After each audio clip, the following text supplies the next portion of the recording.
श्री स्वामी समर्थ. जय जय स्वामी समर्थ. राधा दामोदर नमो नमा. नमस्कार मंडळी, मी प्रदीप कुलकर्णी.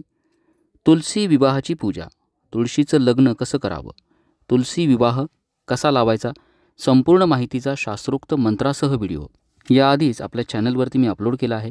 आपण तो नक्की बघा. लिंक मी आपल्याला डिस्क्रिप्शन बॉक्समध्ये देत आहे.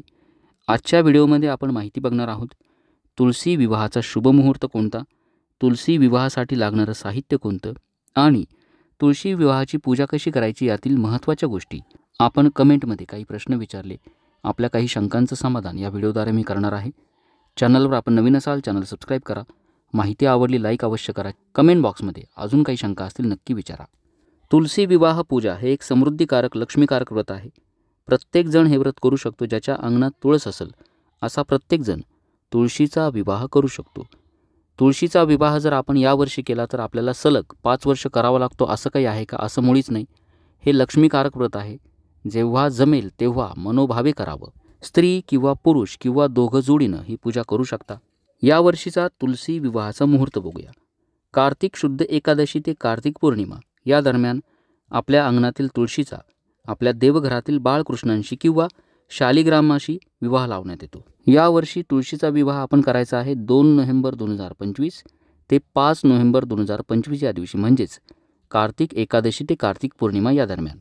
पैकी 3 नोव्हेंबर 2025 म्हणजेच द्वादशीच्या दिवशी जर आपण विवाह केला तो अत्यंत भाग्यकारक मानला जातो. परंतु प्रत्येकालाच या तिथीला विवाह करणं शक्य होत नाही.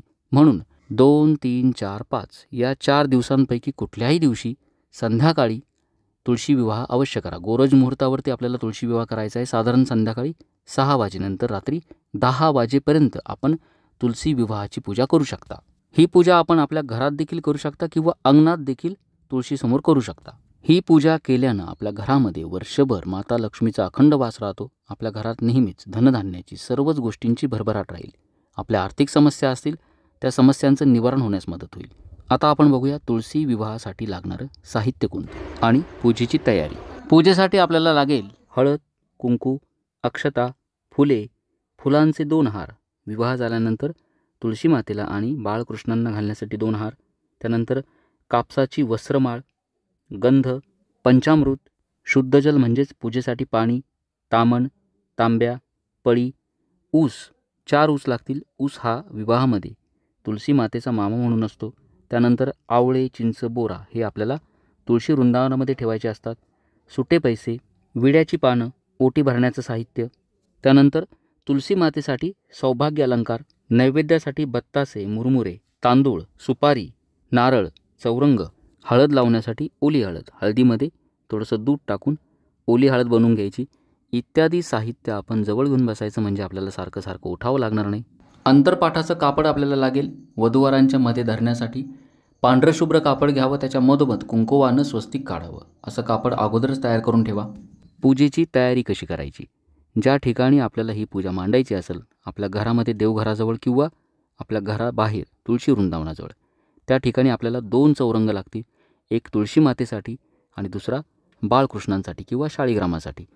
तुळशी मातेचा जो चौरंग आहे त्यावरती स्वच्छ लाल वस्त्र अंथरावं आणि बाळकृष्णांसाठी किंवा शाळीग्रामासाठी जो चौरंग असेल त्यावरती पिवळं वस्त्र अंथरावं. चौरंगाच्या 4ही बाजूला 4 ऊस लावावे किंवा नाही मिळाले तर 1 ऊस लावा. त्याचा मंडप तयार करावा. पूजेची जागा स्वच्छ करावी, शुचिर्भूत करावी. त्या ठिकाणी गोमूत्र शिंपडावं, रांगोळी काढावी. विवाह सोहळा आहे म्हणून आपण सजावट देखील करू शकता, लाईटिंग करू शकता. अशा पद्धतीनं पूजेची सर्व तयारी करून घ्यायची आणि पूजेला सुरुवात करायची. पूजेतील काही महत्त्वाच्या गोष्टी मी आपल्याला सांगतो. आपल्याला बाळकृष्णांना आणि तुळशी मातेला जी हळद लावायची असते, काहींच्या देवघरामध्ये शाळीग्राम असतो आणि शाळीग्रामाशी तुळशी मातेचा विवाह लावण्यात येतो. अशा वेळेला शाळीग्रामाला फक्त स्नान घालायचं, अभिषेक करायचा, त्यांना हळद लावायची नाही. बाळकृष्णांची मूर्ती नसेल तर आपण त्याऐवजी सुपारी घ्यावं प्रतीक म्हणून.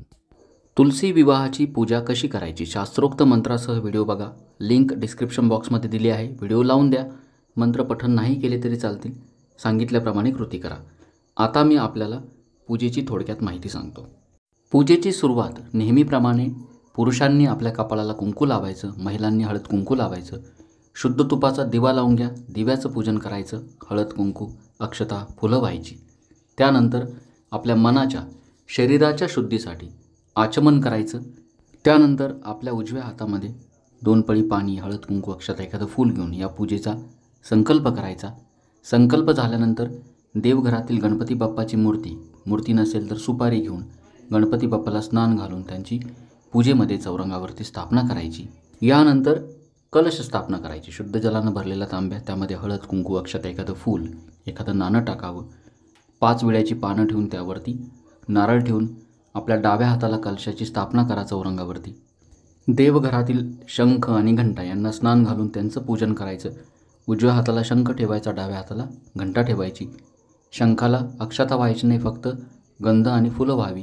घंटेला हळद, कुंकू, अक्षता, फूल व्हावं. यानंतर आपण बाळकृष्णांना आणि तुलसी मातेला हळद लावणार आहोत. ओली हळद तयार करून घ्या. हळदीमध्ये थोडंसं दूध टाकायचं. ओली हळद तयार करून घ्यायची. बाळकृष्णांची मूर्ती तामणामध्ये घेऊन खालून वर 5 वेळा त्यांना ओली हळद लावावी. अगदी त्याच पद्धतीनं तुलसी मातेला देखील खालून वर 5 वेळा ओली हळद लावायची. यानंतर बाळकृष्णांच्या मूर्तीवरती पुरुष सुक्तांना अभिषेक करायचा. पळी पाणी वाहत राहायचं. पुरुष सुक्त 1 वेळा पठण करा. त्यांना स्नान घालायचं, अभिषेक करायचा. मूर्ती स्वच्छ पुसून घ्यायची आणि चौरंगावरती तांदळानं स्वस्तिक काढून त्यावरती बाळकृष्णांची मूर्ती स्थापित करा. बाळकृष्णांचं मुख तुलसी मातेकडे होईल अशा पद्धतीनं स्थापन करा. त्यांना गंधाक्षता फुलं व्हायची. त्यांना तुळशीचं पान अर्पण करावं. अगदी याच पद्धतीनं तुलसी मातेला देखील श्री सुक्तांना अभिषेक करा. पळीभर पाणी त्यांच्यावर शिंपडायचं. फुलानं शिंपडलं तरी चालेल आणि श्री सुक्ताचं पठण करून त्यांना अभिषेक करायचा. त्यानंतर हळद, कुंकू, अक्षता, फुलं व्हायची. सौभाग्य अलंकार, बांगड्या, कंचुकी, गळेसरी, त्याचप्रमाणे ओटीचं साहित्य त्यांना अर्पण करायचं. ओटीच्या साहित्यावरती थोडेसे तांदूळ अर्पण करा. तुळशी वृंदावनामध्ये चिंच, बोरं, आवळी अर्पण करावी. संपूर्ण पूजेला धूपानं म्हणजेच अगरबत्तीनं, दिव्यानं ओवाळायचं. त्यानंतर बत्तासे आणि मुरमुरे आणि गोड पदार्थाचा नैवेद्य दाखवायचा. यानंतर सर्वांना अक्षता वाटायच्या.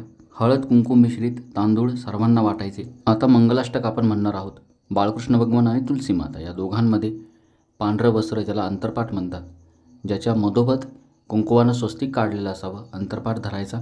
मंगलाष्टकाचं पठण करा. आपल्या चॅनलवर आहे, लावून द्या, सोबत पठण करा. मंगलाष्टका झाल्यानंतर हळद, कुंकू मिश्रित अक्षता वधूवरांवरती म्हणजे तुलसी मातेवरती आणि बाळकृष्णांवरती वाहून द्या. यानंतर आरती करायची. गणपती बाप्पाची आरती, देवीची आरती, विष्णू भगवान यांची आरती आणि तुलसी मातेची आरती करावी. त्यानंतर बत्तासे, मुरमुरे या प्रसादाचं वाटप करावा. बाळकृष्णांची मूर्ती तुळशी वृंदावनामध्ये ठेवून द्यावी. रात्रभर तशीच ठेवावी. दुसऱ्या दिवशी सकाळी या पूजेची साध्या पद्धतीनं उत्तर पूजा करा. हळद, कुंकू, अक्षता, एखादं फूल व्हावं. दूध साखरेचं नैवेद्य दाखवायचा. गणपती बाप्पा आणि देवीची आरती करायची. संपूर्ण पूजेवरती अक्षता टाकून पूजा हलवून घ्यायची.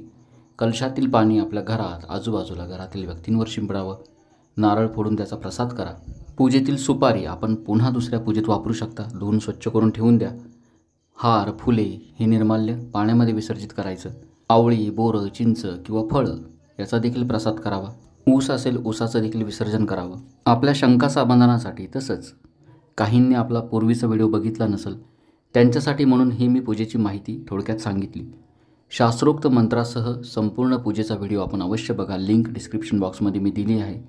व्हिडिओ लावून द्या आणि त्या पद्धतीनं मंत्रासह आपण विधिवत तुलसी विवाहाची पूजा अवश्य करा. ही माहिती आपल्याला कशी वाटली मला नक्की सांगा. व्हिडिओ लाईक करा. जास्तीत जास्त सेवेकऱ्यांपर्यंत आपण शेअर करा. चॅनल सबस्क्राईब करा. याच पद्धतीनं पूजन करणार का मला नक्की सांगा. श्री स्वामी समर्थ. जय जय स्वामी समर्थ. ओम नमो भगवते वासुदेवाय.